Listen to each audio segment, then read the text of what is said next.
following podcast is being brought to you by the Defy Life Podcast Network.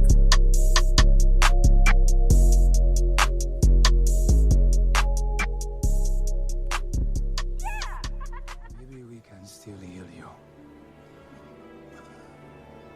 Why? So you can just lock me up?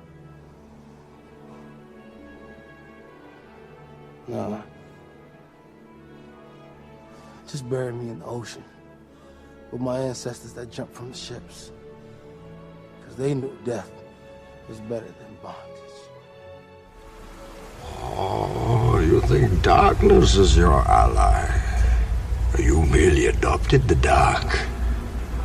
I was born in it, molded by it. I didn't see the light until I was already a man. By then it was nothing to me but blinding. The shadows betray you because they belong to me. In the hell do you think you are? Okay, it's not working out. I'm gonna need the suit back. For how long? Forever. Yeah, that's No, please, Let's have it. You don't understand. Please, this is all I have. I'm nothing without this suit. If you're nothing without this suit, then you shouldn't have it, okay?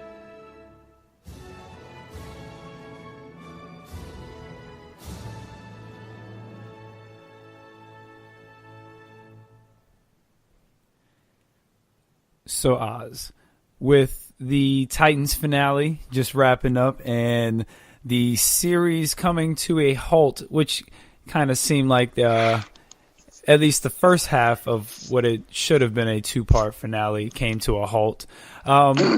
Where does Titans rank on your end-of-year list? Overall, man, I'm going to tell you like this, man. Even, no spoiler alerts, but a spoiler alert, even with the last episode, Titans was a pleasant surprise. I'm as excited for season 2 of Titans as I'm excited for season 3 of Young Justice. And I've been waiting for years for Young Justice, so let me just say I'm super excited for season 2. They had the spoilers at the end of season 12 should make everybody the spoiler at the end of season 12 or the last episode of Titans should make everybody forgive them for the weirdness of that whole episode. You mean episode 11? Episode 11, yeah, episode 11. Okay, gotcha. Yeah, Titans. I think you put it best. It was a very pleasant surprise. Hey, Regular Scott, was that not a good surprise, dude? No, it was. I think to be fair and to be honest, it was a lot better than a lot of people, including myself, thought it would be. I mean, it's about as like gritty and I mean it's hard hitting as like a Daredevil season 1, you know. And it takes these characters to a different place. Like we've never had a Dick Grayson this dark. We never had a Dick Grayson this good. Touche. As the self-appointed biggest Dick Grayson fan, I agree. Yes, you are definitely the biggest Dick. Self-appointed. I'm willing to take all arguments if there is another one. I doubt there is, though. Hey, I can promise you, Regular Scott, everyone knows you're the biggest Dick. Great. And V's, let me ask you, V's. I know you haven't seen Titans, but since you know Batman's code and you know Batman doesn't kill, let me ask you, how do you feel about this show? How do you feel about a show that portrays Robin as someone who will kill?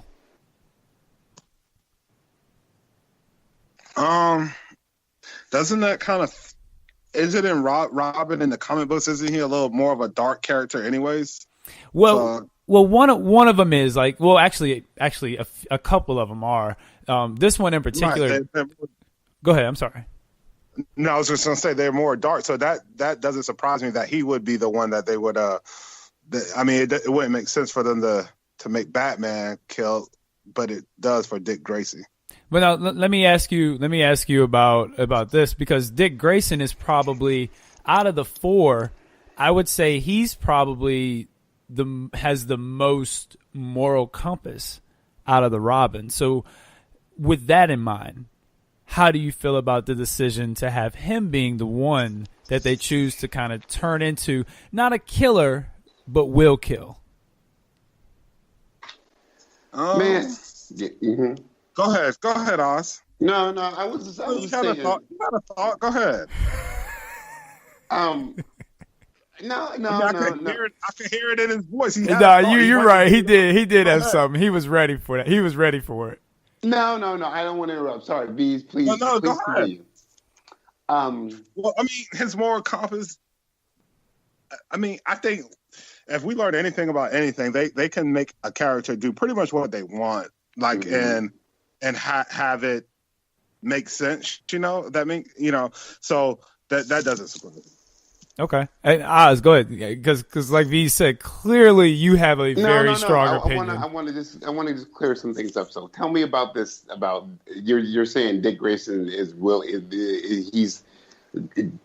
are you saying that about him taking off the oath that he made with Batman about never killing and him being able to kill? Right. Okay, give me your examples of him killing. He killed Zuko. Okay. Yeah. That's. And then if we're gonna talk about it, he killed Batman in the finale. I know it wasn't really Batman, but he still killed Batman. Yeah, no. You know what I'm saying? Like the thought and the moral compass is gone to me. As of right now, Well, obviously it's coming back. I feel it just the way that they've been. I think Beast has a super good, amazing point that the people will try and tweak things the way that they want them to be tweaked. With all our superheroes nowadays, like forgetting what's canon and what's what's been like lore and everything. But I would say with Dick Grayson, they're just trying to make him. I think the whole thing with him is that it's been a constant struggle between these influences on him: Zuko, Bruce Wayne, himself, Raven to a point. So I think he's having all these different influences, and that's me skirting the edge, just skirting around the issue about him trying to kill or him killing. But I think this is all leading to him being who he is. No, I don't doubt that, but let me. Okay, well, Oz, let me ask you: out of all the Robins, who has the higher moral compass? Well, it's obviously not Jason Todd. It's obviously not Damian.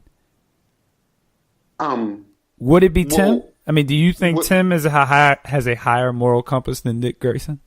Would it be Carrie? See, I don't think so. I think, especially. Go ahead. Let's get down to it. I think Carrie would kill. Okay, the higher moral compass. If we're talking about moral compasses and everything, that goes in this order. I think. Okay. It feels like Tim, Dick, Carrie, Jason Todd is last, by the way, and Damian and Jason Todd are last. Yeah, I was gonna say that. I think that's a tie. Yeah, those two are Damian will cut your head off, and Jason Todd will just blow your head off. Well, here I'd like to remind our listeners that if anybody thinks that those two aren't last, and making Jason Todd probably be maybe even last, he went to the Lazarus pit, and after that, he's been changed. If everybody remembers the Batman Who Laughs, once the Joker serum got into him, and he got everybody, all his close family in together, and he killed them with a gun, the one person who tried to fire off a couple shots was Jason Todd. Well, he has no problem using a gun. He has no problem using a gun, whatsoever. But I would just say Tim, because at the end of the day, Tim is more of the boots on the ground detective. he knows how to fight just to protect himself. You know what I'm saying? He's more of like the strategist commander, you know, where Dick, where even you take it from the comics or whatever, he loves the thrill of it. The reason why he loves fighting so much, because it's a substitute for him doing all the acrobatic stuff. Well, him and Jason Todd kind of talk about that. Jason Todd has a lot of anger, and that's his way of getting his anger out. Yeah, and Dick, dude, he just loves the thrill of it all, from the high wire stuff to the capers. He loves that thrill, dude. So V's, let me ask you, with all that being said, is Batman more of a bad influence on his proteges than we think he is? No, I don't think he's a bad influence. And everything that I've seen, you know, he kind of overprotects him, in my opinion, and the stuff that I like, you know. Right. Yep. Yeah. No. Okay. I'm with that. I'm just wondering, because it seems that a lot of these guys, well, not a lot of them, really, just two of them, and one of them is half Asgul, so you know he's a Raz. Oh, hey, you know what? Hey, while we always, and why people forget, dude. I think it's because, like, you know, he's dead or something. But everybody always forget about Azrael too, dude. Well, I don't, because I don't think people really truly consider him a Batman. Well, he was a Batman. Mantle. He was a Batman. Yeah. And John, what was it? John? Who? John Luke, or whatever. That's Azrael. Yeah, that's what I mean. I just couldn't think of his name. Yeah, I think John Luke Picard. No, I'm just kidding. That's. But back to that all that stuff, dude. Let's remember that beautiful line from Titans. I think when Donna Troy, sorry V's, when Donna Troy was talking to Dick, and she's just like, look, man, we both came from broken places. I had the Amazons, and they surrounded me with like love and tough love and kicking ass. You know, they taught me how to fight with love. They taught me how to fight with love. And even Wonder Woman said it too. You know, she said it in the movie, I believe in love. You know, the love, I will kick your ass with love. But Batman was just straight up raw anger. Justice. He's about justice, dude. And if you allow me just to break it down just a little bit further for a hot second, people got to remember, man, Batman not only has a photographic memory, he literally has a 3D memory from like all the teachings that he's got. So he remembers everything, man. So what happened to him as a little kid, he remembers that like you remember what you had for breakfast this morning. You know, and that's the whole thing. He doesn't want anybody else to ever feel that kind of pain. That's why he sucked in Robin, Dick Grayson, sucked in Tim, sucked in Jason. He didn't really suck in Tim though. Well, like he sucked in Tim because Tim was like, because I'll tell you why he sucked in Tim, because Tim was so smart for his own fucking good. Because seriously, this dude, no, I'm not even kidding. This dude is like 13 or 14 years old and he figures out Batman's identity, and you're just dumb enough to mess up and tell somebody, and dumb enough to get yourself killed. And his dad did get killed, by the way. Hold on, who Tim did get killed? His dad got killed. Oh, well, you said Tim got killed. No. I said you're dumb enough to get yourself killed. Got you. So what did Bruce Wayne had no other choice but to take him in? Yeah, true that. Touche. See? Touche. See? Well put. But look, before we get too deep into that, into the Titan season and into the first ever Take a Knee for Marvel vs. DC end of year 2018 awards, allow me to set the table. This is Take a Knee for Marvel vs. DC. I am your host, Regular Scott. I am here full strength 2 weeks in a row with my co-host. We got Ozzy, Killmonger, Craven, the Hunter. How you doing? What up, people? I'm glad to be here at the end of the year. Man, this came down quick, didn't it? Yeah, this year's kind of flown by, especially these last few months, man. Like it's about to be 2019. Time keeps on slipping into the future. And we got our other co-host over here, V's. How you doing, big guy? Hey, what's going on, guys? Everything's good. V's, how was your holidays? Oh, it was great, man. Everybody got what they wanted. I got a new weapon, so life is good right now. You heard that? Hey, look, he's just putting that out there for all y'all to know, just in case you were wondering. If you had a problem with him, don't. just don't. So, like I said, we're gonna have our end of year awards, and we know we're gonna give out the award for best movie, best Chris in the MCU, worst movie, best trailer, little things like that. Oz has got a couple categories, or at least he said he did. I have no idea what his categories are, though. So I don't have a pick ready. So he's going to catch me off guard for once. The tables will be turned. Dude.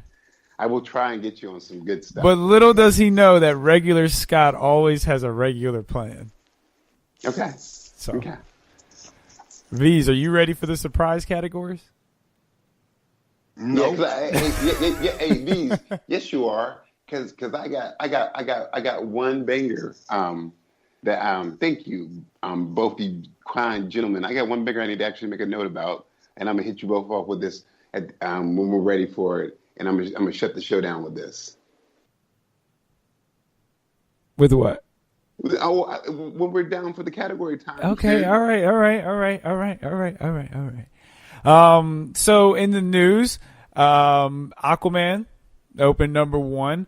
Bumblebee, the lowest opening for a Transformer movie. Wow, dude.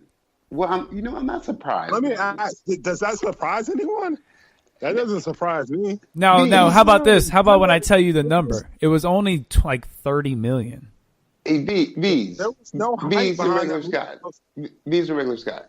Dude, I was not excited about that movie. I saw a trailer for that movie today on TV, and I was like, I haven't been excited about a Transformers movie since the first Transformers movie came out like years ago.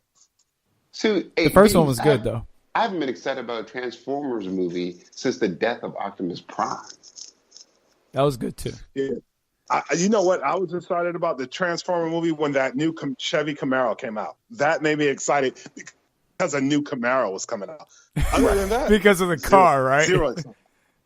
Right, exactly. Bumblebee was going to be at that new Camaro, and I thought that was pretty dope. But that's it. Yeah, that's Transformers for you. It looks like Jude Law has been confirmed to be Mar-Vell in the Captain Marvel movie, which was pretty much, it wasn't confirmed, but it pretty much was confirmed. Now it has been word of mouth confirmed. Okay. So, all right, we'll see. We got that going. Hey, yo, man, I saw that cat in King Arthur with Charlie Hunnam. With Sons of Anarchy, dude. Hey, before you continue, let me tell you something about Sons of Anarchy, dude. Charlie Hunnam, if there is ever going to be a live action Green Arrow, there I know he is. You want him to play him. There he is. If you're going to have a live action, I'm sorry, not live, but a movie version of Green Arrow, there he is. He's big enough. He won't look out of place. Put that on the Twitter, dude. You should put that on the Twitterverse and start some heat with that, man, because that's a really good call, dude. He's got the body. He's athletic. He's got the goatee. And dude, and they always play him wrong, man. They put him in that King Arthur movie, and I was like, this is a rock video. It will be. Hey, look, the music wasn't even that great. Dude, it was the longest rock video. I was like, what is this? I felt like I was like in the 80s, like waiting for some Def Leppard to come on. It was crazy. Yeah, Charlie really hasn't figured out what to do since Sons of Anarchy. Dude, he's lost, man. I need people to be like, hey, I need for his handlers to be like, hey, man, come here. Oliver Quinn, that's you. Cool. And I promise you, he's strong enough to carry a whole movie by himself too. Hey, you remember that? You remember that movie I told you, that idea I heard about that Supermax Escape from Supermax movie with Green Arrow? Yep. There he is. There it is. Oh, dude. There Put you him go. in that. Put him in that. Put him in Let that. shine. There you go. Hey, and by the way, regular Scott, let him be dirty in it too. Let him. I mean, there you go. You got it. Let him be dirty in it, dude. Hey man. Hey, look. And if that happens, I'm expecting some commission at Need for Marvel vs. DC. Oh, by the way, you can find us at our Twitter at Need for Marvel. Need for Marvel vs. DC, the number 4. Email us any questions, comments, anything you want to know at Need for Marvel vs. DC at gmail.com. You can also find us on iTunes, Spreaker.com, GoDefyLife.com, Radio Public, TuneIn Radio, Spotify, Stitcher. Oh man, there's other places you can find us too. So just look us up. We're everywhere. What you think? Dude, check for smoke signals in the air, man. You'll see. Take a knee. We do Morse code, so if you Hey. get that. At night, when you think that's a bad signal, it's not. It's our signal. I'm saying. We still send mail by horse, so if we send that's coming. Yeah. Everything. Hey, regular Scott, Bees, y'all should tell them about the goodies, man. We got some goodies coming too. More goodies in store, man. I need to be drinking out of a hot cup of coffee. We'll save that for 2019. 2019 Okay, we'll start okay. the year off with a bang. So, just we got to save a little something for 2019. We got to start the year off with a bang. Bang bang. You know what I mean? I'm into it. Shots fired. So look, V's, let me ask you a question. As far as 2018 goes, how would you say it's been as for movies?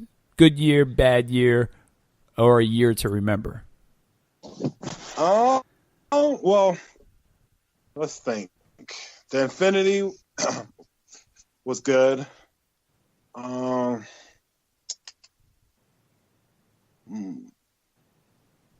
Bird Box was good. It's been a decent year for movies.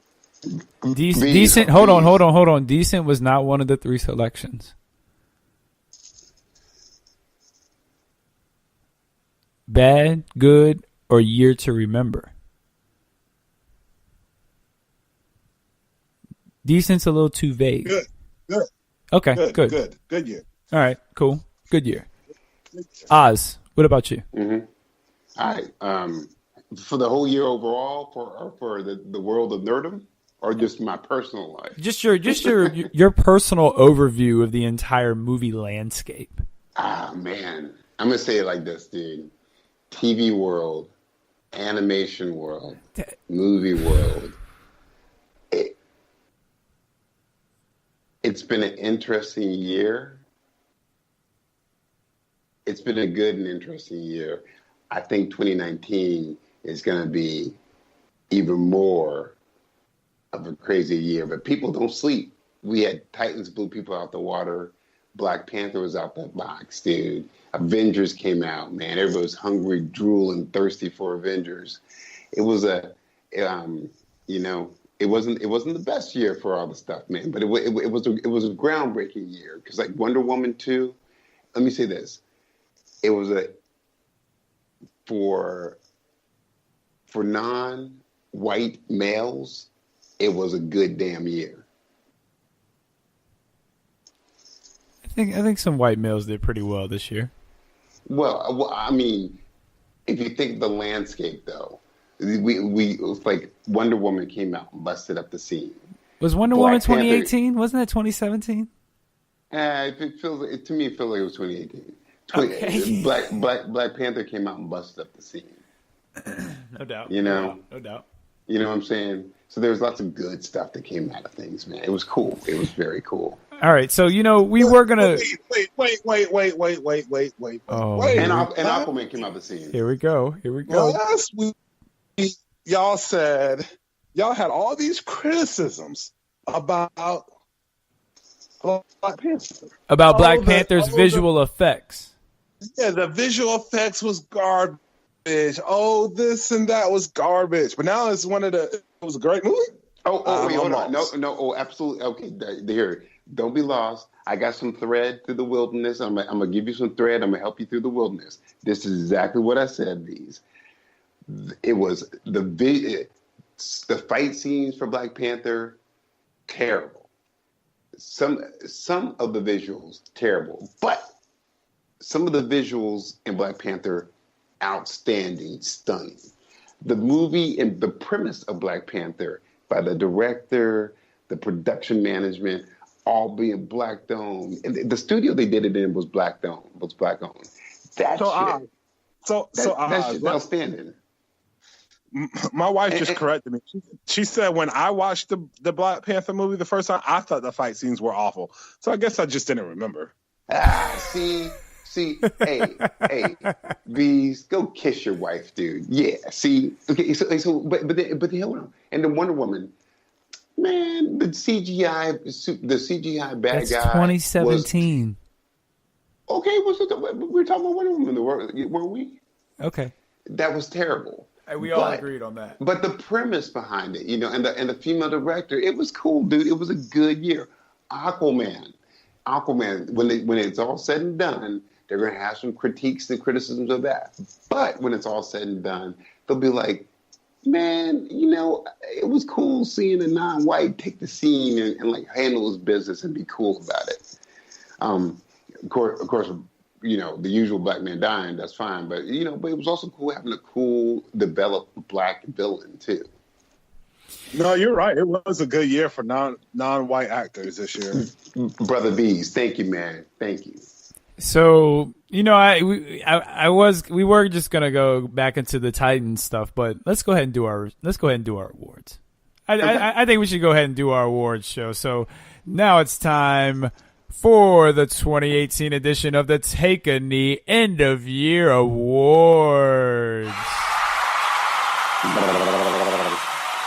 Yes, all right. We are going to have some awards to hand out. We got some statues. They're handing out the envelopes now. All right, here we go. Man, are you serious? Kevin Hart couldn't host our award show either? That's crazy. Listen, I've been in contact with Kevin Hart the last 2-3 weeks, and just about 10 minutes before the show came on, he gave me a call and was like, "Man, my phone died." I'm using my I'm calling you from my phone, but my phone died. He said he's using a burner phone. Yeah. He said, "Don't call me back, though." I know, man. So maybe next year. Kevin, next year, man. We got you, dude. We got you. Nah, next year we're going with Tiffany Haddish. Yes.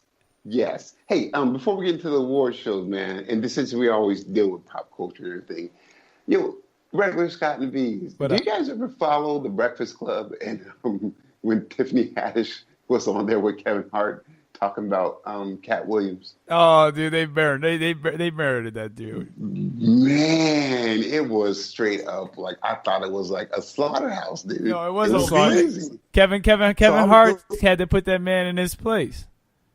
Dude, so it was Tiffany Haddish right now. Bees, I don't know who that is. Oh, Bees, she's awesome. She's a new. She's funny. She's a new it girl, man. Let her ride it out. Let her be good because she's funny. See, I don't do comedy like that. What was the last comedy you saw? For me, comedy it always feels so corny. Like this, why? But that's just my. Well, I mean, like Bees, black comedy has come a long way since Soul Plane. Let me tell you that. Okay. No. It's not black. It's not black comedy. It's all comedy. Yeah. Well, dude. Dude, you wouldn't even talk about rom-coms. We shouldn't because they're terrible.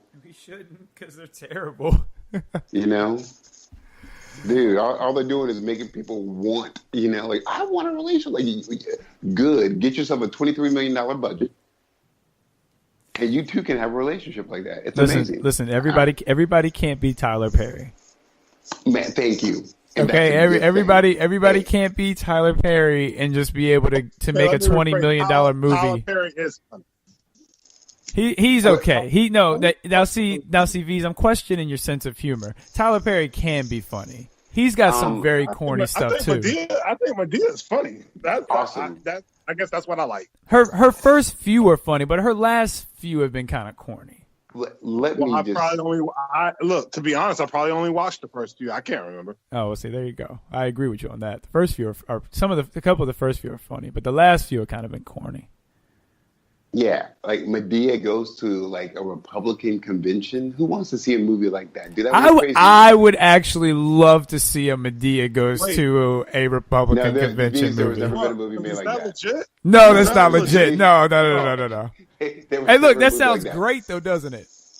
Hey, but I want to say this: the only thing to me that Hey, Tyler wait! Perry. Don't give Tyler Perry no ideas without getting paid first. Hey, no, you're Oh. right, V's. We giving out ideas for free. You're absolutely right. We need to talk about this off air. Wait, hold on. What you talking about? We said it. I'm getting paid, Tyler. You know my Twitter account. Hey, the only thing I got Tyler Perry is that he's done well is that detective movie he did, Alex something. That was and then, come on, man. Are you kidding me? That was not a good movie. Well, I mean, just because I like this, he was, but He also was the not only- good Truly, the only thing he's ever done well was his guest appearance on Star Trek. in Star Trek, and that's it. Seriously, that is it. Hey, look. That's all I got. Hey, look. But he probably got paid very handsomely for that small role. Dude, that cat, it was on some typical on some Mark Wahlberg stuff. I really wanted the opportunity to do this because it's a passion for me. So I said that give me my minimal pay. What's your minimal pay? Oh, $5 million. What? Come on, man. Flat. Off top. Yeah, flat in Bitcoin. All right. Yeah. Here we go. I don't know that he wants Bitcoin right now because that thing is tanking. Yeah. Well, yeah, dude. Yeah. I wish I knew more about Bitcoin, but anything that's like that ain't like super regulated and everybody can't get a little piece of it like they want to, it ain't gonna go. I don't know, man. It's always interesting. But hey, our people, if you know more about Bitcoin, please inform me. Yeah. I was just looking forward to investing in the Bitcoin. I'm looking to invest. Convince me. Okay? You can invest. You can buy $20, but it's still not enough to make any money. You might invest 20 and then in a month you're down to $13. Okay, well don't go in, don't invest any money then. Let's talk about that off air as well. Let me stop. All right, here we go. We got to start the award show. They're listen. They've already ran all the commercials they had for us, so now they don't have any commercials left. So now it's just straight through to the end. Let's keep it popping, baby. Let's do it. Okay. All right. The first category is who is the best Chris in the MCU? And our nominees are Chris Hemsworth, Chris Evans, Chris Pratt.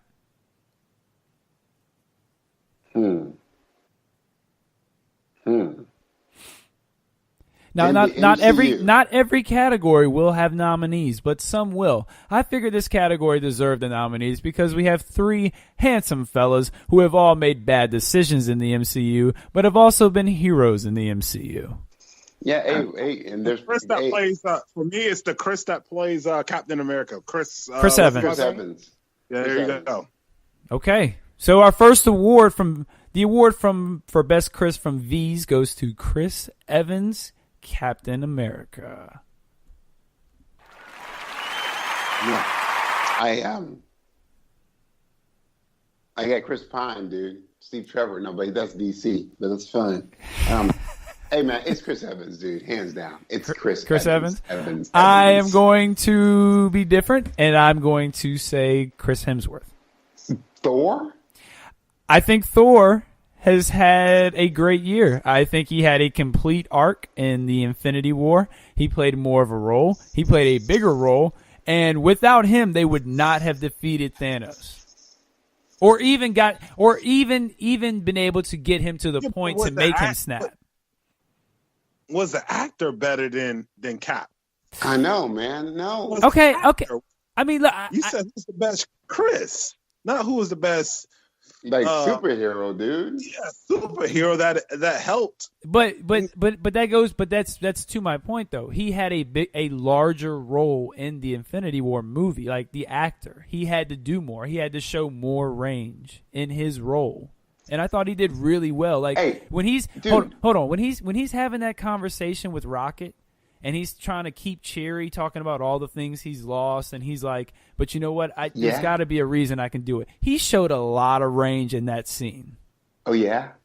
Dude, Jason Bourne meets a shield. Captain America, Winter Soldier, Civil War, larger roles. Thor had to have a larger role just to try and step up to Captain America. Yo, man, let me tell you, man. And also we're going to say Chris Evans because he's had his throw in by being the Human Torch. He's had his ring. He's had his deal. He is the embodiment of freaking Captain America, dude.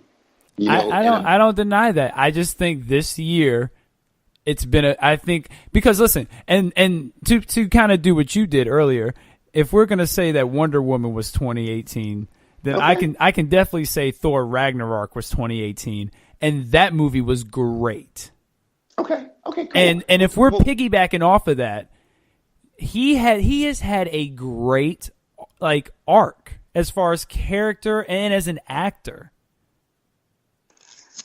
I respectfully disagree. Well, that's why we have our own awards anyway. And Bees, if we have to be correct about this, I believe 2 Evans versus 1 Hensley. Who gets the award this year, sir? Chris Evans gets the award. Chris Evans gets the award. Captain America, long live, all hail Hydra, Captain America. All right, Chris Evans wins the Best Chris Award. Yes, let's get it popping. Okay. All right. Okay, whatever. I might put that on Twitter, but I might not because I don't want to lose one yet. Yeah, because I need a win. Put it on Twitter, dude. Nah, I don't know if I'm gonna put that one on Twitter. Next one. What is the best decision that has been made in the DCEU or just the DC universe in general? It can be movies, TV, comics, anything. Oh, that's easy, dude. I know that's easy for you. So Oz, go ahead and tell me what your pick is.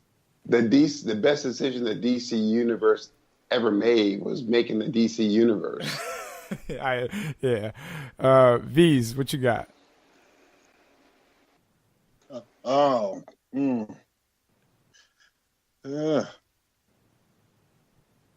Yeah, I guess the DC universe.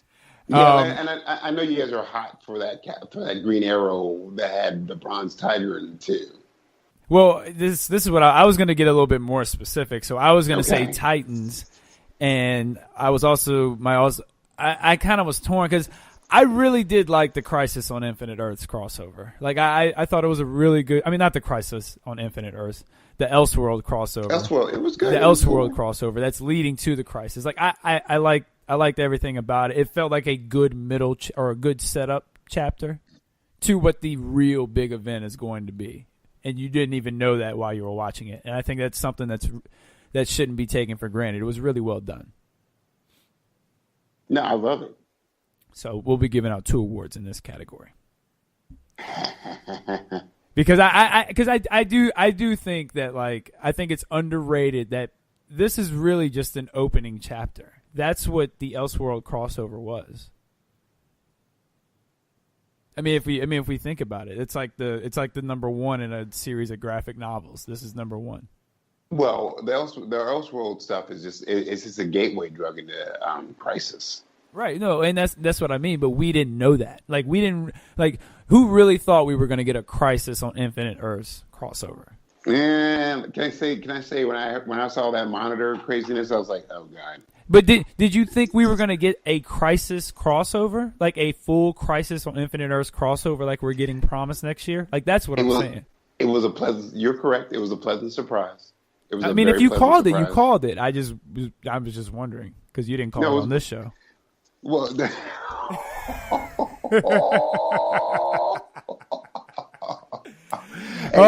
Shots fired. I believe I called that you might have censored it, because you knew what was up. Yeah, I do a lot of post edit. Man. Boom. Straight to the heart. All right, so that was the easy one. How about this? What was the worst decision made in the DC universe this year?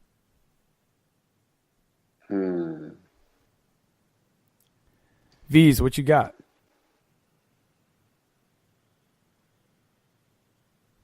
I don't know. You had one written down earlier. Did I? Yeah. The worst decision? Yeah, there was you had one written down earlier.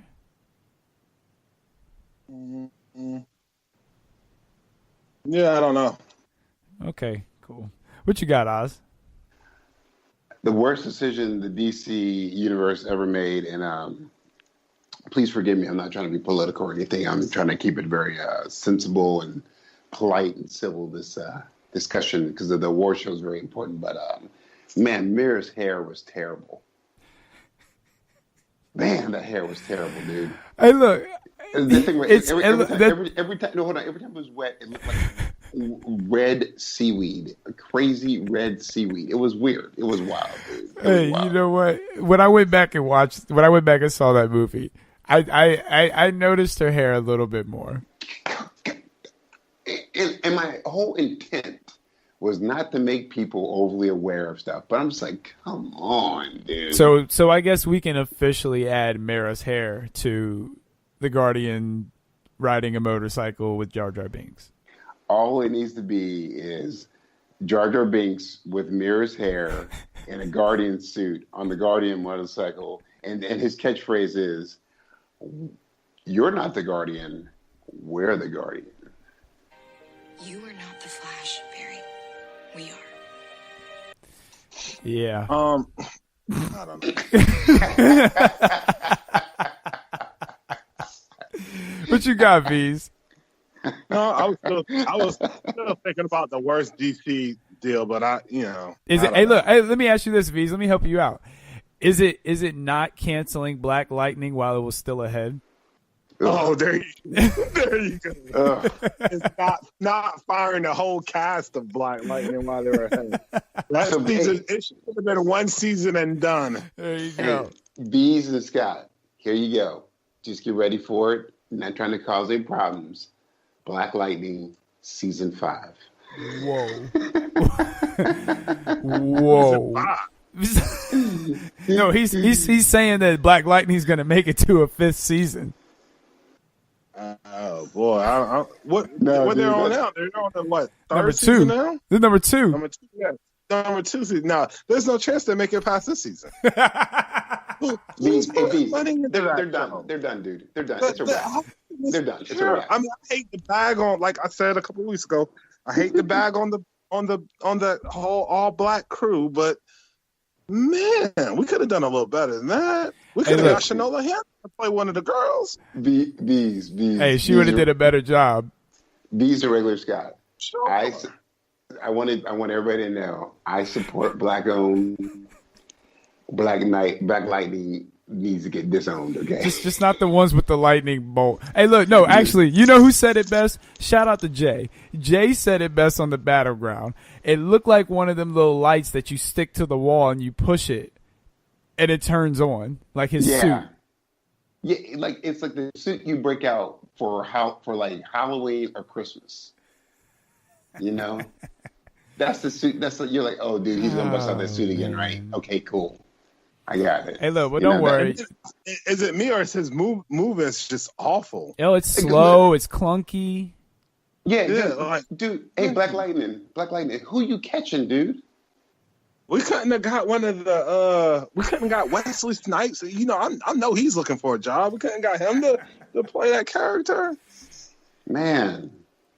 Oh, well. He had a job since Blade. Hey, And look, he, man. you know, he Hey, didn't look. pay taxes. He needs some money. They Black- see. Here was the problem. They didn't. They had a clear path, a good story for season 1, and they were like, let's do this. Let's put all our eggs into the basket. And then they got renewed, and we're like, now what? No. This is what happened, regular Scott. This is exactly what happened. They bust through season 1, and they had a little bit extra cheddar left over. And the executive said, "Well, you made it to season 2," and everybody was like, "What? Oh, okay." You see, they thought they were one and done. They needed to keep them. They needed to keep them hungry. Man, All right, we got to move on. This is getting depressing.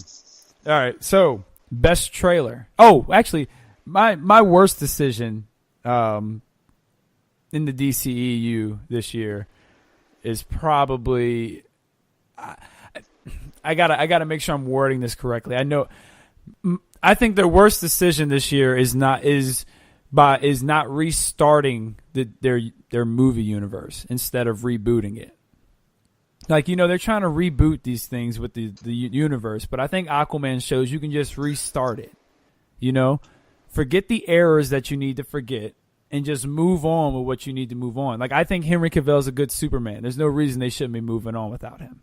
yeah, You know what I mean? Like, I don't think they should be rebooting this universe. I don't think it needs a reboot. It just needs a restart. Like Gail, as much as I bag on Wonder Woman the movie, everything like Miggs was saying last week, shout out to Movie Man Miggs. Everything he was saying about the actress Gail Gadot, she's great as Wonder Woman. Yeah, but here's the thing about all that stuff is just like, man, I feel like they haven't let people like the nerds and the really true movie audience actually have a chance to enjoy the characters and get to know them. They did with Aquaman. But it just feels like with Henry Cavill, there were still more stories to be told with that guy, man. I still like. He's the best. He's the perfect Superman to me to this point. Yeah, he's. I think he's been really good. You don't have to like the movies he was in, but he's a good Superman. And I think. Go ahead.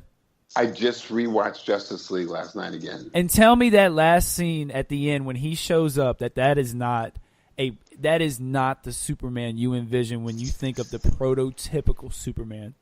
Everybody freaks out because he broke Zod's neck, out of trying to protect people, which is what Superman would do.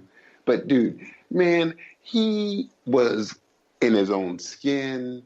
He was comfortable. He was joking around while he was kicking Steppenwolf's ass. Yeah, it was great. And V's, what's your take on Henry Cavill as Superman?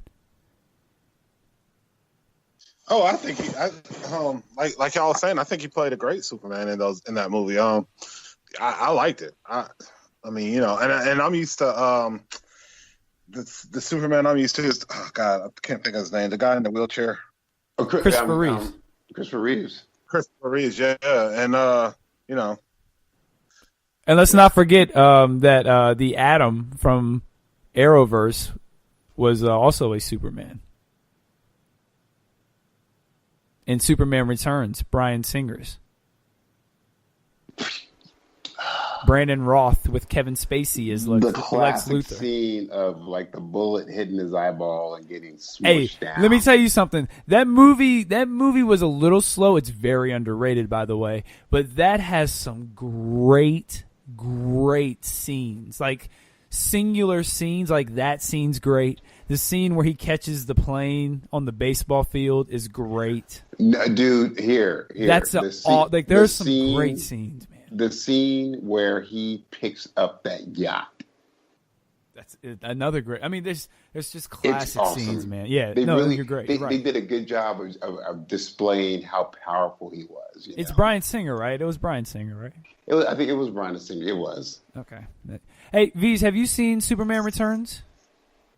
I have, but I've only seen it one time, and it was a while ago, so I can't. My memory is terrible. I can't remember it though. Okay, no, that's fine. And it's an older movie. I haven't seen it in a while, but those scenes stick out because those were great scenes. Like that bullet to the eye shot. that's probably going to stick around for a while. And I'm surprised no one's done it yet. I know. Done it since, I know. I We're mean. trying to mimic it, you know. Yeah, because it's a great scene. It's really well done, especially for back then. Yes. All right, so we got to move on. Best trailer of 2018. Best trailer of 2018. V's, what you got? Oh, I got this. That the producers from Get Us. Out or whatever. Us. So that movie, Us. The trailer just came out this weekend. It is crazy. I got 5 on it. Yeah. It says it screams, "Go see me and wear a seatbelt and enjoy the ride." I think it's going to be awesome. The way that trailer came out, it's going to be so much hype behind that movie, and if it's a letdown, it's going to be such a massive letdown. So it's either going to be really, really good or really, really bad because it's going to be definitely a lot of hype behind it. But isn't it awesome that he just had a chance to make another movie and just like, you know, I love it. I love that. I was like, man, black horror genre, awesome. That ain't Tales from the Hood. So let me play a little bit of devil's advocate. Y'all know I like to stir the pot a little bit. Is there a lot of hype behind this movie because it's an all black cast again? And you know it's going to be. Hold on, or let me finish. It was an all black cast, right? Well, I mean, you kind of go ahead. It's pretty obvious. It's a black movie with an all black cast. Instead of the token black guy, you have the token white woman. You know, the token white friend.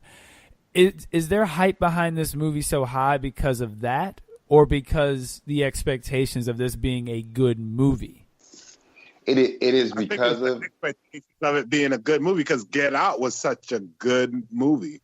Absolutely. But Get Out was also a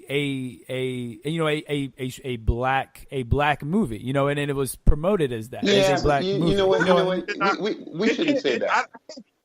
I disagree. I can't put that in a category of like a black movie. When I think of we shouldn't say that. We shouldn't say that, dude. Like Boys in the Hood, and that movie did not have a Boys in the Hood feel. No, we see that. It was a body snatcher movie. Wait. Hold on. This is what the problem has been with that movie. People say it's a black movie or blah blah. It's not. It's a movie made and produced by a black director. But it's a horror movie. It's a horror movie, and people say it's a black movie because they're not used to a majority black cast who aren't either dead in the first 10 minutes or a sidekick. That's why people have a problem with it. And for the new movie that's coming out, I will say it. Jordan Peele has the same hype surrounding him, which is good or bad. We have to be honest. He's got the same hype surrounding him as M. Night Shyamalan did. That's the exact name I was going to mention. And guess what? It's cool. Let him have it. He deserves to have it. And M. Night has made some good movies. He's made some shitters, but he's made some good movies before too, man. Let's let him have a chance, man. No, I wanted to play devil's advocate about it because I think that's a very fair question to ask about the hype and stuff. Whether I think it's a very fair question to ask. But is it fair? Is it fair really? Because think about like are people saying, well, Bryan Singer, not to be, does he? Is he making superhero movies, or is it because he's gay? People don't ask the same questions. They're just like, it's Bryan Singer. He's going to make a banger. They don't ask the same questions. We black people have to have twice the answers, work twice as hard, and get half the respect for it. And I want to see that change. That can I say that this is America? Yeah. Shit. Yeah. Well, I mean, I get what you're saying, but like Black Panther was promoted as that. Like Black Panther was promoted as a black superhero movie. Like that's how it was promoted. I mean, because that's what it is, and that's how it was promoted. They openly talked about how this is the first. But you do understand why? No, I get it. I get it. Yeah. Black heard it about it being the first black superhero movie, but I think that movie crossed it crossed over. It wasn't like once it hit the theaters, no one thought about it as a black movie anymore. No. They thought about it, I gotta go see Black Panther. Right, but I'm talking, but we're talking about the hype. That was the question. We're talking about the hype. No, like, Black Panther, I'm saying people at a certain point, people are like, dude, I got to see Black Panther because there's some awesome aspects to it. There's some like the shitty fight scenes. But anyway, no, but dude. Okay, let me give you a direct quote. You said that you wanted to go see Captain America: Winter Soldier specifically because it had a black character in Falcon. Oh yeah. So, but that's kind of what I'm asking. Is it, are we excited because we have would this movie have the same hype if that same trailer had come out and it wasn't Jordan Peele behind being the director? Well, no, I think it would have, because to be honest with you, I just asked Kilo. I said the director for Get Out was black, because I didn't even know. Yeah, I that's just awesome. Perfect. Thank you. I thought it was just good. I thought it was just a good movie. Kilo, my wife had to tell me that no, that was and I was like, oh really? When you guys were talking about it, I was like, and this is coming from a common fan, and I promise you, I thought Get Out was just. It could have been written by a white man. I had no.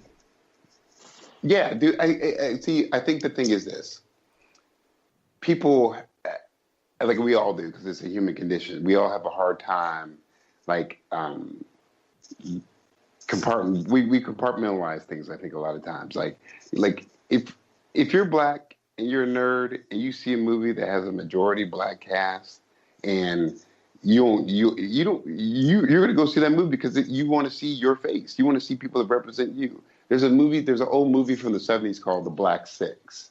It has all these. They were current football players at the time, like Mercury, like all these like cats, and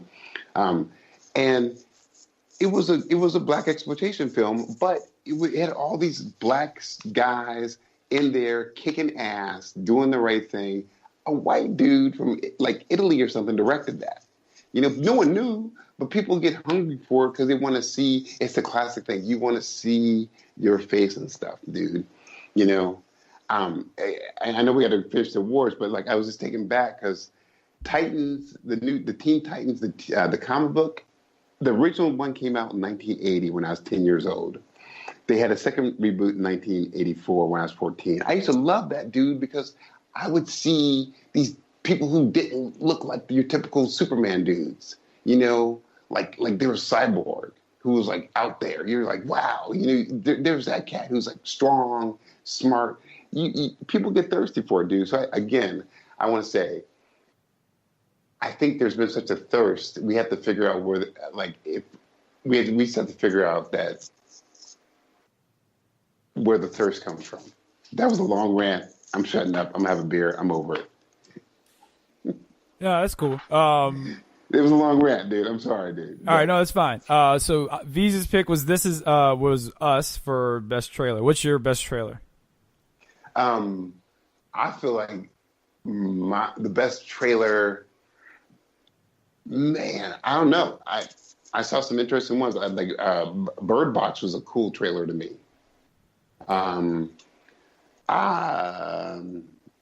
Right now, best trailer that stuck in my head was Black Panther because it made me want to see the movie. Yeah, I think Black Panther is my number 2. The best trailer I think for me is I think it's gonna surprise people. It's probably the Mission Impossible trailer. Dude, wasn't that great? That was a great trailer. The music is perfect. Tom Cruise is just Tom Cruising all over the screen. I want to watch that movie tonight. And let me tell you something. Henry Cavill's a big dude, and when he rolled up his sleeves and he was walking to them dudes, and the music just was perfectly aligned with him throwing them punches, I was like, I'm all in. This looks great. That might be my trailer of the year. That was a great trailer, and I don't even like. I'm not really a big fan of the Mission Impossible series like that. That whole genre, I know, dude. I know. That's not really for me, but that trailer made me want to see it. That's awesome. That's good. That's gonna be my my trailer of the year. Wow, we got 3 different trailers on that one. That's what I'm talking about. Next category: movie you had to see twice. Whoa. Hopefully none of you picked a movie you only saw once.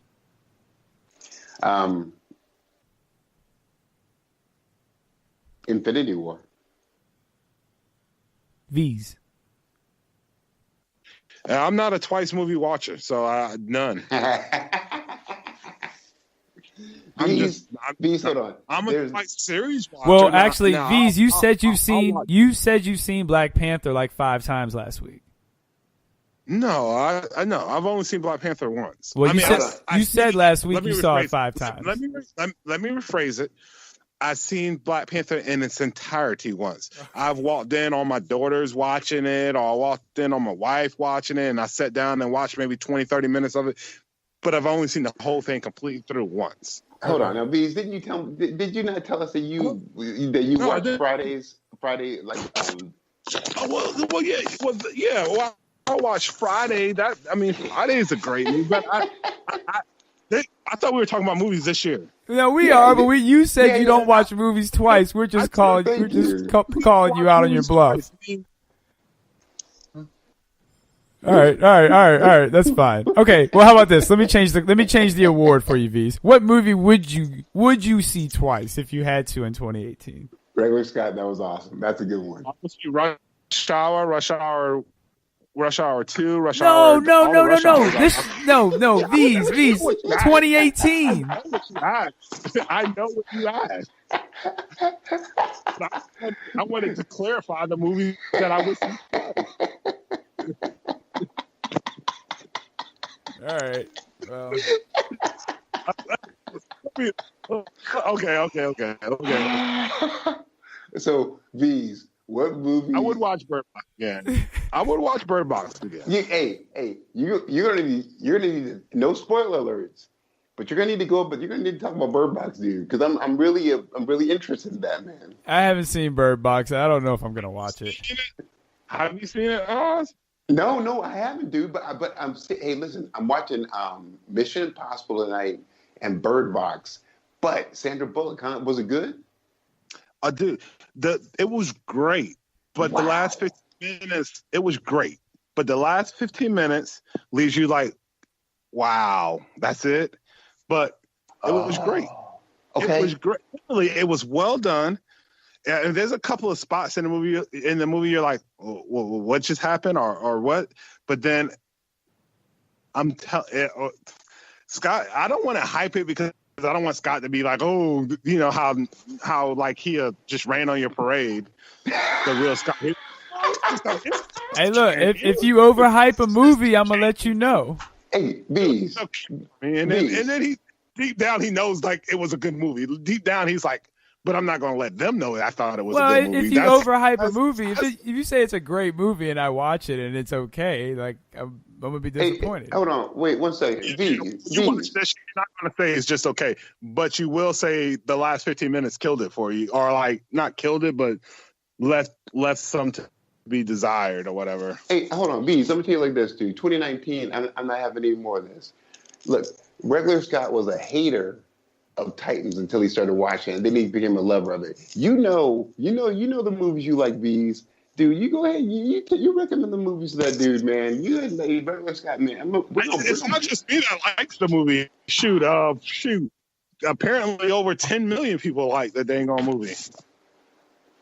Oh, see now I'm all in. But see, Regular Scott, he can be a hater at some. Hey, I just don't want to be overhyped. That's all. I just don't want to be overhyped. My movie's probably Deadpool 2. No, dude, can't change my mind, dude. Absolutely. Deadpool 2. Absolutely, Deadpool 2. No question. Deadpool 2 is a movie I would definitely watch 2-3 times. Holy crap! I totally forgot about that. Did you? Oh, man, I didn't. Okay, let me say this: if you like the Lost series, you like Lost, I didn't like Lost. You did not like Lost. I did not like Lost. Oh, you're crazy. Lost was great. Hold on, are we talking like the first season of Lost or the rest of the Lost? Because that's two different things. Because like the first 2 seasons are good, and then it just goes off the wagon. I'm trying to think. It's been a while since I watched the series, but There's a I lot watched of seasons of Lost. And you only thought the first 2 seasons were good. You might be the only person in America. That might be true. That might be true. But no, it has maybe a first 2 seasons of Lost feel to it. Then. Oh. Well, see, I love Lost, but Lost got weirded out when the writer's strike happened. There you go. And they got because I'm telling you, there was some severe collateral damage from the writer's strike. It fell off the wagon. Hey, Lost, Heroes. Go ahead, Bees. What you saying? Explain what you're referring to. The continuity. Hold on. So during that period, during a season of Lost that it got strange and a little surreal. But during that same season, there was literally a Screen Guild writers strike, and that meant that the writers weren't going to write anymore, and they went on strike. And so I think the executives were trying to cover their base and trying to figure things out. To me, collateral damage was Lost. Heroes got stupid and weird. Oh, Heroes was great. Heroes was amazing. But during the writer's strike, it got dumb. And there was another show that you were like, fucked. We got fucked by this, you know. And then towards the end, the last few seasons or the last couple of seasons, it got better, right? When the writers came back. Yeah, because they tried to bring it on home. All I mean to say is it has that kind of feel to it. Perfect. That's all I'm saying. It has that kind of feel. Not that I don't care about the writing as a Lost. It has that Lost first 2 seasons feel to it. Yeah, like you are constantly searching for answers and looking for stuff with the characters. Yeah, it kind of keeps you like trying to figure it out. Like what the heck? What you know? All I gotta tell you, it literally almost has you like on the edge of your seat, just trying to. It's not really scary, but it just has you on the edge of your seat, like. A lot of moments. 2019, me and Bees will be making a full report, Regular Sky, on Bird Box, because I will be watching that tonight, dude. I don't know how soon I'm gonna get around the Bird Box. Just because you're boycotting the hype, just like you did with what was that show you said? Well, no, Titans. I was waiting because I wanted the free trial so I could binge watch them and see. Because I wanted to wait till like 5 or 6 got caught. I wanted to get like 5 or 6 in a row. Now, I think let's just check it out one morning, one whatever, Yeah, hey, thank you, Bees. Because I think I'm gonna actually rescind that and check it out in the morning because I don't want to get freaked out tonight. So you're not gonna get freaked out. I'm gonna have to do it in the daytime. All right, well we got Deadpool and Bird Box. So yes, here, the best movie your wife made you watch with you or your kids. Coco. Oh wow, Coco was good. A Simple Favor.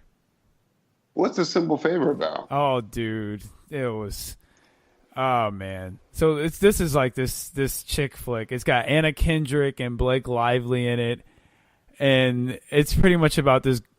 Blake Lively uses Anna Kendrick because she's so nice, and their sons meet, and she goes crazy and tries to like take all her money, and then Anna Kendrick sleeps with like her husband, and then like Blake Lively sleeps with Anna Kendrick's like ex-husband or something, and it's ridiculous. That's a lot of sleeping around, dude. Yeah, I think that was like real world drama, actually. It's it's a good movie like halfway through, and then Anna Kendrick takes over and tries to be really cool, and she's not, so she ruins the movie. Was she ever a superhero? No. Ooh, I feel like I feel like they try to make her. They tried to make her a superhero in Pitch Perfect. Wow. Yeah. Oh, she was in Twilight. It's probably the closest she's come to being a superhero. She was a vampire. Ugh. Gross. Okay, gotta keep it going. Well, no. What about you? It's your movie. V said Coco. No, I agree. Coco was awesome, dude. Okay. We Right. we watched it with the fam, you know. Okay, no, that's cool. Oh, actually, man, I apologize. Please don't. To all our listeners, please don't think even lower of me. The son wanted to watch Rampage. I know, man. You just can't go a year without watching Dwayne Johnson on the screen. Well, if he makes 40 movies every year, you have no choice. And next year he's coming out with a Fast and Furious, and I'm definitely going to see that. Oh, hey, dude, remember there was a whole drama between him and Tyrese, right? Tyrese, and Vin Diesel. Yeah, well, you know, so apparently, not the alleged drama with Vin Diesel was that Vin Diesel would be the executive producer on it, and he would rewrite the script so he can come in later. And The Rock is like super meticulous and like, dude, we show up, let's get down to business, let's work. And Vin Diesel's showing up late and everything, and like The Rock's like, what? What's going on here? You know? And then that whole Tyrese is like, hey, you can't do your own Hobbs and whatever spinoff because we're a family. And The Rock's like, nah, man, I ain't your family, dude. All right. And so what comic book superhero needs a break the most? Needs a break? That's correct. Spider-Man. Other than the anime that just came out, the cartoon or whatever, Spider-Man. I could do without another Spider-Man movie for 5 years. Well, one's coming out next year. Hold on. Do you mean needs a break as in like he's having a hardship or just needs to have a little hiatus? Like he doesn't need to be on TV or on the big screen. Got it. Okay. Well, Spider-Man. Interesting, dude. Yeah, that's a tough one. Tom Holland's arguably the best Spider-Man we've ever had. Absolutely. For sure. I guess for me, I watched all the Spider-Mans from the early 2000s, and you know, I'm just Spider-Man out. I'd love to see more Deadpool or more Ant-Man or something like that. Dude, I'm gonna tell you who needs a break. We're all ears. Okay, well, hey, children, gather around the fireplace. Listen up. Batman. Nope. Star Wars. Stop. Just stop everything for 5 years. Let people have a chance to breathe. I feel like I'm drowning in Star Wars. You know. I'm still sticking with Batman. No, dude. No, you could do a dope Batman story. Picture this. The Dark Knight, the futuristic Batman, or do a Batman Beyond. Batman still has tons of stuff we can still work. We don't need. No, there's why are we always doing Batman when we have the entire Bat family that still hasn't been explored? That's where we need to start going. You got some crazy fascination with Batwoman, and you just need to talk about it and go through therapy about it and get it out your system. I have never said a word about Batwoman. You have, dude. You like her crazy red hair, like Mira's hair, dude. That's the thing. Hold on. I said the Bat family. I didn't say Batwoman. Yeah, dude. No. Like the Who, though. You know. Who? Oh, I mean, take your pick. You could do a Red Hood movie. You could do a Nightwing movie. You could do a Red Hood and the Outlaws movie. They got a Birds of Prey movie. They hold their own movie, dude. None of them are. You could do a Detective Comics. None of them are strong enough to hold their own movie. They could hold a TV show or a series, but they're not strong enough. Batman is strong enough to hold his own movie. So you don't think they could have like a... Okay, so you don't think if they did a Bat family type movie series where you just focus on different characters during so one movie we focus on Damian and Nightwing doing a mission together. Regular Scott. What I said was none of those people are strong enough to hold a movie. They can hold a TV show. I'm talking about a movie. They can't do it. I absolutely think. Hey, well, you know the Joker's coming out with a new movie. Yeah. Yeah. So you know, like him, like literally, him and Batman are the only ones. I completely disagree. I think the Bat family is more than capable. I mean, but they won't give him a chance. Yeah, I don't know. I don't believe it, dude. I don't think see they're it. more than capable. All right, so here we go. Time for the big boys. Time for the big awards, the ones that really matter. Who is the actor who made the biggest leap this year? I got a surprise pick for you too. Chris Hemsworth. John Cena. What? Bumblebee. In what? Bumblebee. He came out with 2 comedies that did really well, and he has gotten. How well did Bumblebee do? Well, no. V's, didn't we just say Bumblebee? Hold on. The But Bumblebee, this is the highest. Bumblebee is is one of the highest rated reviewed movies of the year. And John Cena gets a lot of credit for that. Right. And when we also talked about how little money it made, we also talked about how much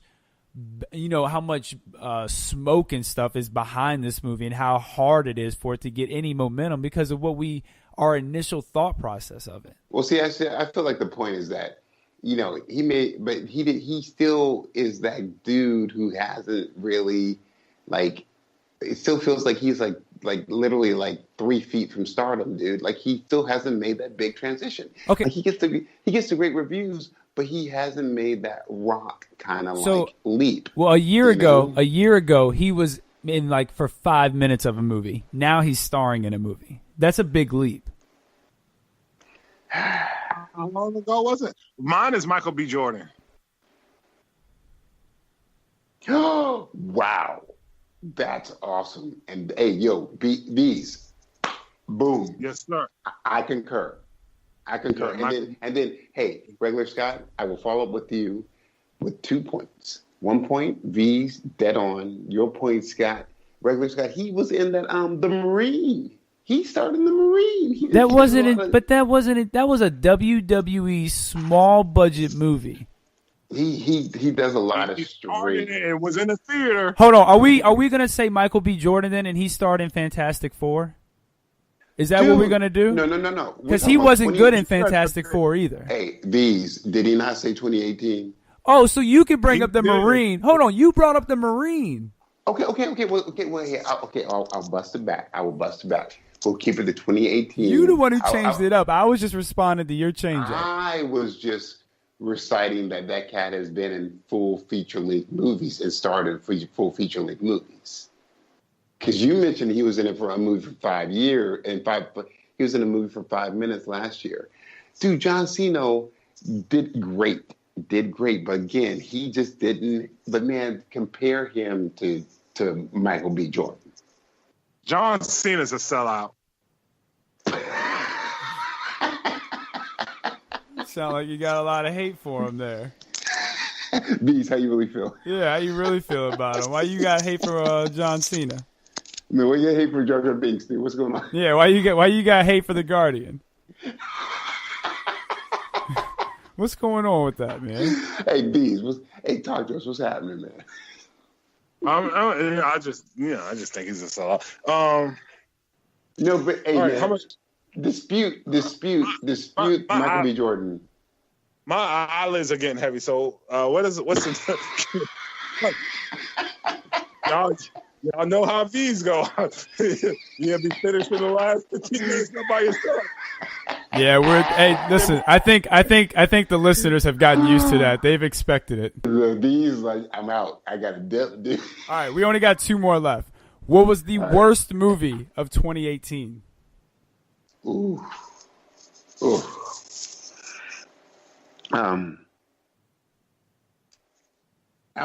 Regular Scott.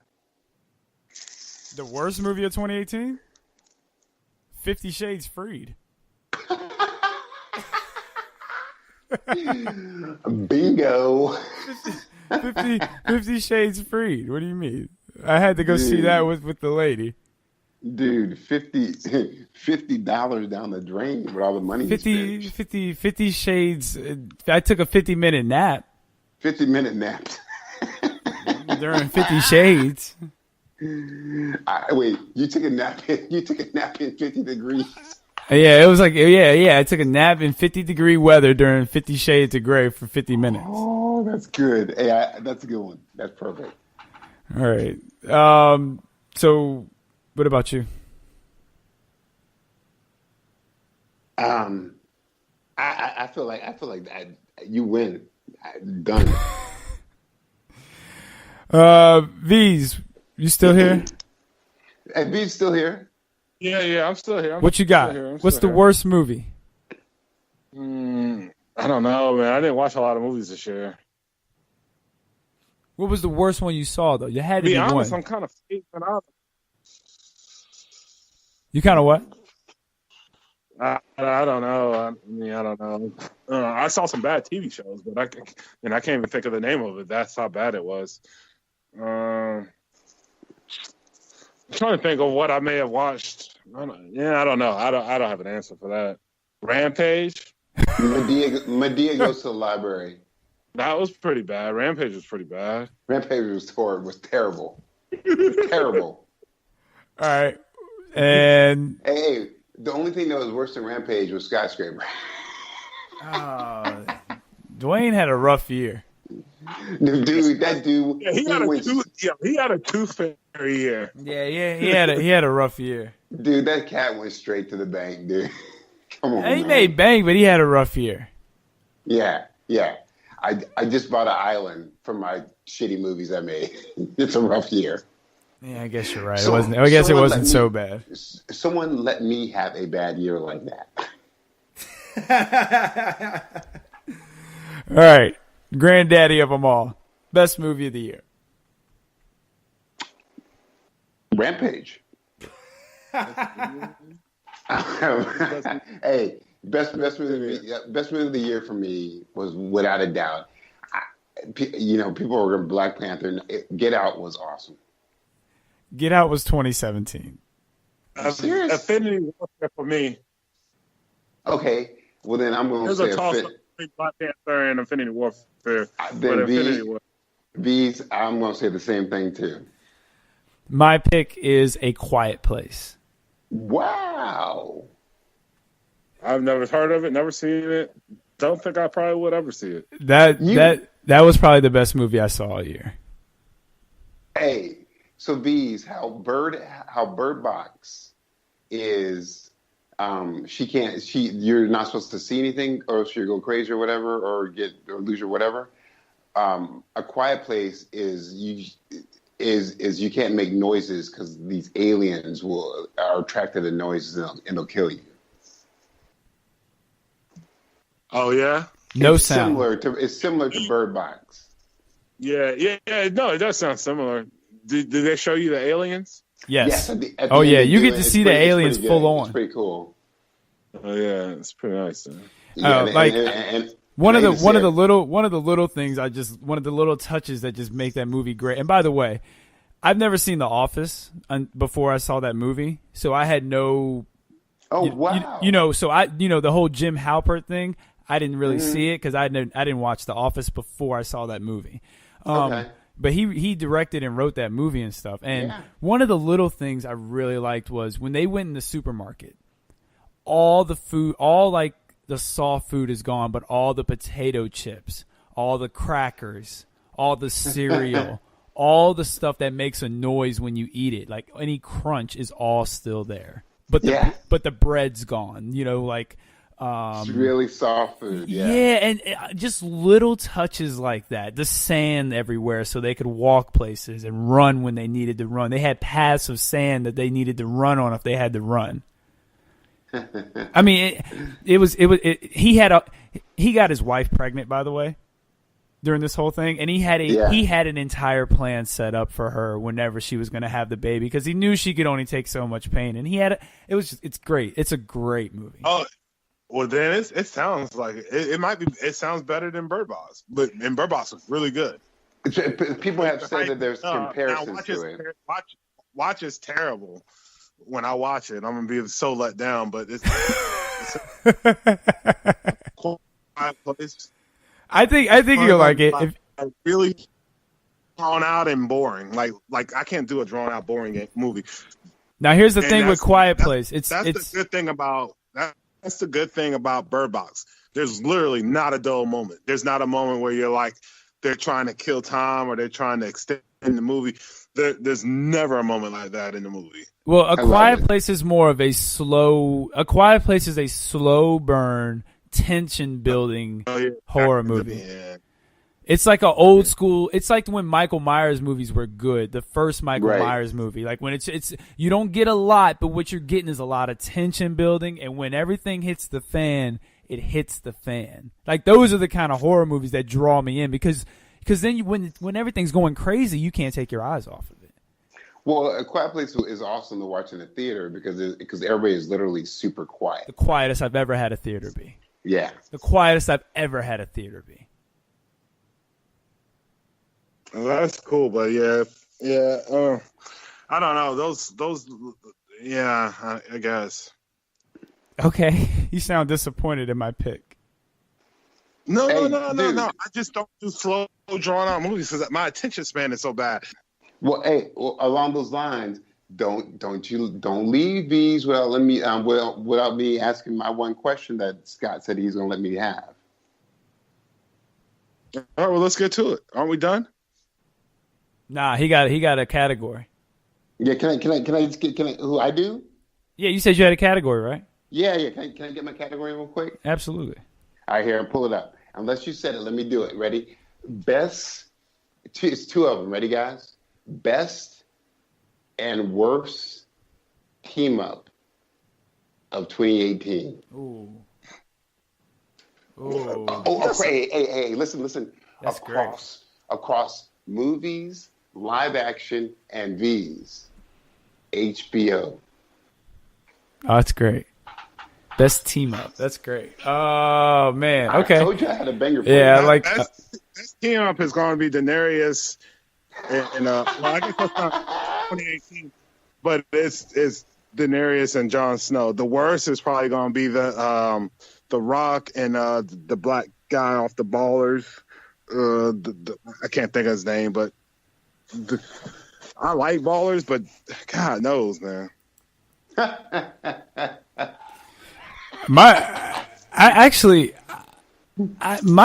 worst is Daenerys and Jon Snow hooking up. Like not them as a team fighting, but them hooking up and getting together. That wasn't the question. Was them teaming up like fighting or being fighting? I thought it was just like a team up. No. Hey, Ray Scott, we are not calling sex a team up. Well, I mean that's what they did. That's why that's what they did. They teamed up on that one to create a kid. Dude, they certainly did the team up, dude. Yeah, they teamed up. Oh, they created a kid though. Yeah, they having a kid. Oh well, I mean, okay. No, yeah. Spoilers. You're right. Spoilers. They having a kid. Everyone. You can't beat their fight scenes, though, dude. Well, my team up for 2018. Best and worst. Best and worst. Well, my best is probably going to be Domino, Cable, and Deadpool. Love it. That little that fight scene with Juggernaut at the end of Deadpool 2 was great. I love watching Deadpool and Cable interact with each other and talk smack to each other at the same time. Wow, you thought that was great? Yeah, I love the banter of Ryan Reynolds is fully engulfed in that role. He has to be one of your favorite characters because I hated that scene. No, I loved it. I loved it.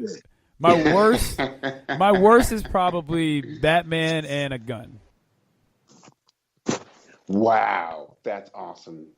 Actually, I don't think that's 2018. I don't think. No, that's 2017. Yeah. Too. See, don't be cheap, but that was great. That was really awesome. I just wanted to say that. My worst is probably my worst team up is the Titans finale with Dick Grayson teaming up with the police to raid Bruce Wayne.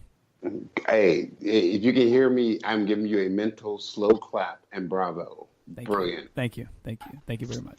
Right. So what's yours, Oz? So let me see, the best team up to me of 2018 oh wow, dude, that's a good one, huh? I really liked the interactions between Shira and my girl from Black Panther. Oh yeah, that's good. They were good. They were really. It was really cool, and I like this. I like what I saw what they're doing their things. Now the worst to me, the worst team up, man, dude. I think that Titan one is really good, regular Scott.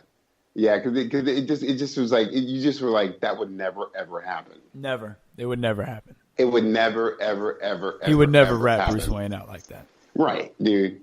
Never. He would take every other precaution. He would go call Clark. Yeah, dude. He would be like Donna Troy, help me. Donna, call Diana. Yeah, yo, get your pager out and page the Justice League. All right, well, we did it. We did our award show. That's it. We did our award show. That's the taking the awards. V's, I know you said I know you need to go, so go ahead and give your final blow, and then we're gonna keep talking and do some Titans review. Oh yeah, I'm gonna do some Titans review. Okay, perfect. My final blow is God bless. Good night, everybody. Have a happy 2019.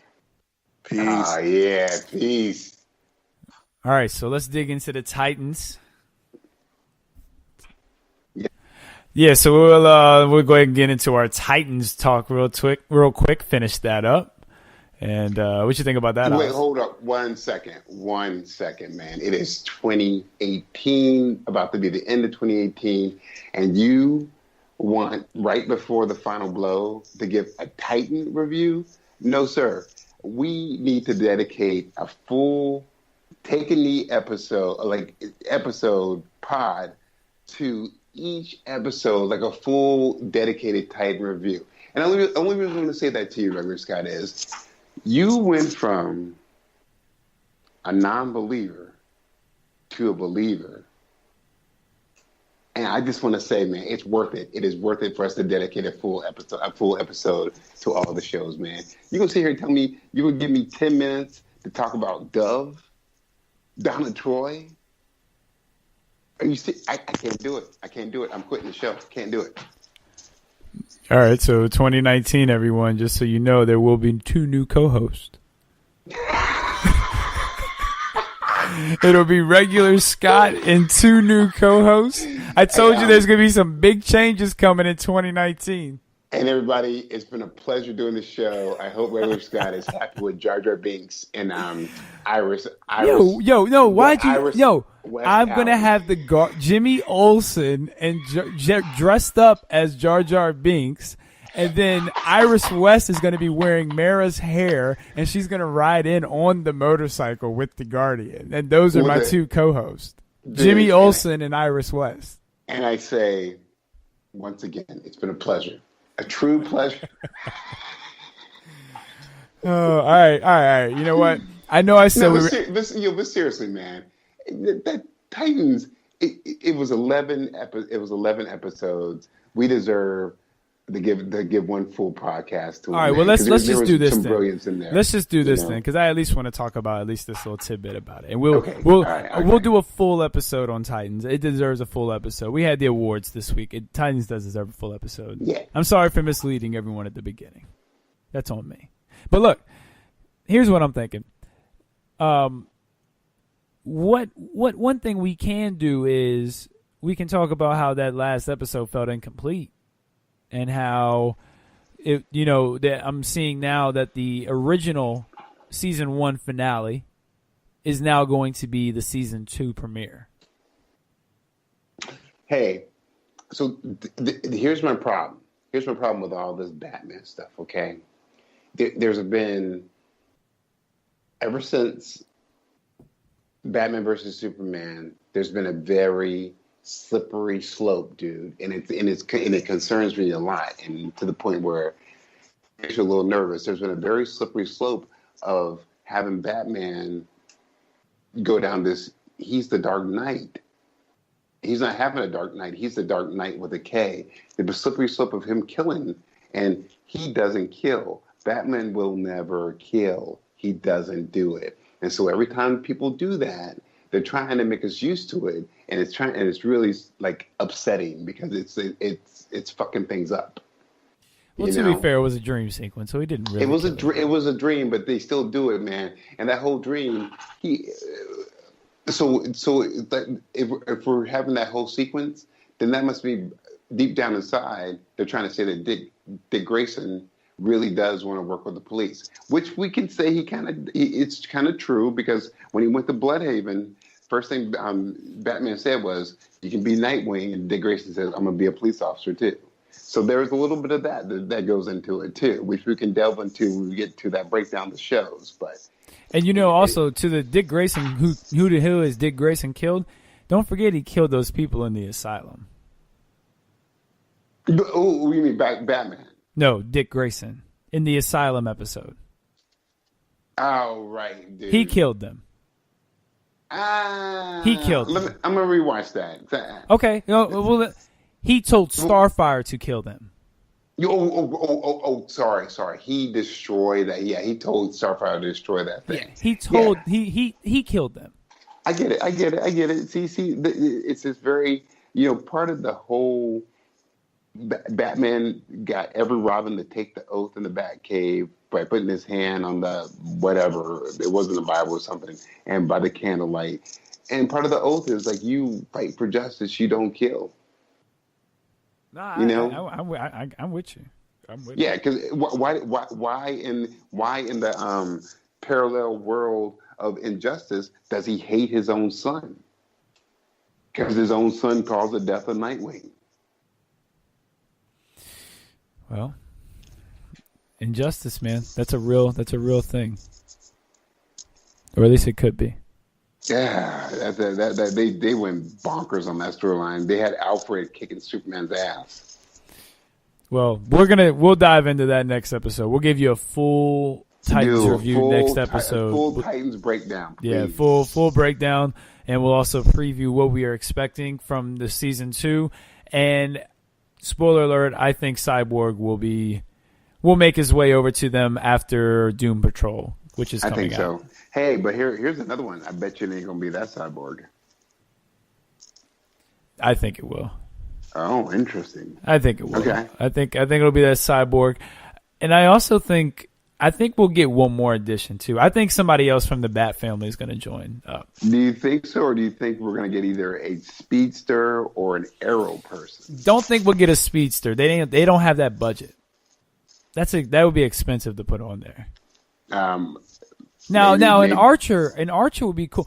I'd like a Roy Harper, man. Yeah. I think a Roy Harper fits in this universe. Well, he's part of the originals, man. You know what I'm saying? Speedy was part of the originals. And I think it is time to go ahead and get the original team together. Mm-hmm. And I think it's also time to go ahead and get ready to get a Judas contract storyline. I think Deathstroke needs to be introduced here soon. It's coming. All things come. I know Trigon's got to come, but I think Deathstroke could be a good minor villain that becomes a bigger villain in the next season. Well, they got a whole other things. Like they got to deal with Starfire's storyline and her arch. You know what? I would like to go ahead and get an Artemis. That way we could get a is it Taskmaster? Yeah. Is that his name? No. It's his name is hell. Taskmaster is Marvel. His name is It's not Task. Man, what is his name? I see his face too. Dude, God dang it! Yeah. Well, see now that I put us on the spot, we can't think of it.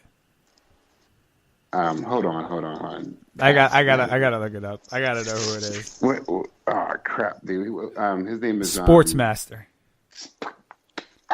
Sportsmaster. Not Taskmaster. Yes. Sportsmaster. Sportsmaster. I think he'd be a great TV villain. Yeah. I think he'd be good for the Titans. I'm not opposed to that. Like I think or a character I think needs to get more love in the DC world as a whole, the comics and everything, is Midnighter. Midnight.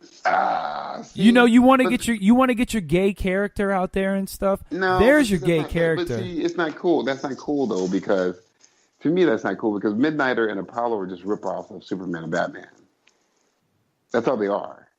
They're literal rip-offs. I mean, that's fair, but you can tweak some stuff. But I like what they did with him in Nightwing, in the Nightwing comic. Well, like in super enhanced abilities, 2 hearts. And he's got like a computer in his brain where he can like see every like outcome, but like. No, he literally is like he's like Karnak from the Inhumans. He can see everybody's weakness, and he sees every kind of battle outcome. And he's got like 2 hearts, a regular heart, and he has a little small secondary backup heart. It's so crazy, dude. And a super immune system too. No, I didn't know he had 2 hearts. Dude said he kicked HIV and AIDS in 2 weeks. Well, there you go. There's another character, but we'll get into that. So let's go ahead and give our final blows of 2018. My final blow of 2018 is, man, Titans was a super great. I'm gonna end it like I started it. Titans has been a pleasant ride and surprise. I look forward to what's going to happen with everything in 2019. Young Justice is busting out of this thing here, dude. So, hey, look, is Young Justice going to be your final blow of 2019? Dude, Scott, you know what's coming, son. Why do we even have to discuss these things? Why? I've been waiting for like 4 or 5 years for this. Why discuss these things when you know what's happening? Oh, there's that new What If Superman Was Bad? That movie's coming out. I'm looking forward to. What's it called? Bright. No, it's not Bright. It's something. Oh, Sunspot. Is it Sunspot? I think it's Sunspot. I don't know about that. Or man. Burn. Maybe it's like a burn spot or something. Burn spot, burn. But I look forward to seeing that though. You know what I'm saying? Bright burn. Is it Bright burn? I think it is bright. Yeah, it is Bright burn. Yeah, that looks great actually. I look forward to seeing that one. Right? Yeah, that looks great. That looks really good actually. Yeah, and then I look forward to DC's animated game. There's more stuff coming out, dude. Of course I do. I'm excited for all this stuff. Yeah, man.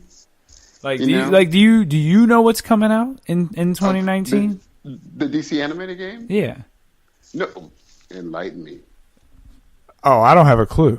I just thought you knew. Well, I'll tell you what. No, I'm just playing. I do know. Tell me one. Do you want one or do you want them all? I want one. Just one? Mm-hmm. Batman Hush. Oh, the heart hurts. Yeah. You want more?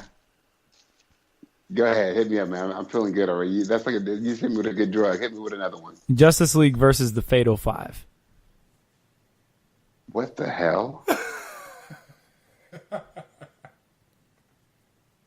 Oh, God. Man, 2019 is going to have me crying and nerded out too much, man. Go ahead. The original Aquaman pilot from 2007. Gnarly. Bing Reams. Then you got Reign of Superman coming out. Yeah, that one's coming with that one too. Godzilla 3 will be coming out soon. Godzilla. Yeah, 2019 is going to be a big year. Avengers. Oh, God, yeah. Captain Marvel. Yep. Spider-Man. Shazam. Well, hey, Regular Scott, so what's your final blow? My final blow is 2018 has been a year to remember. It's going to be a year that I will always remember. Got married, had about to have a kid, started a podcast.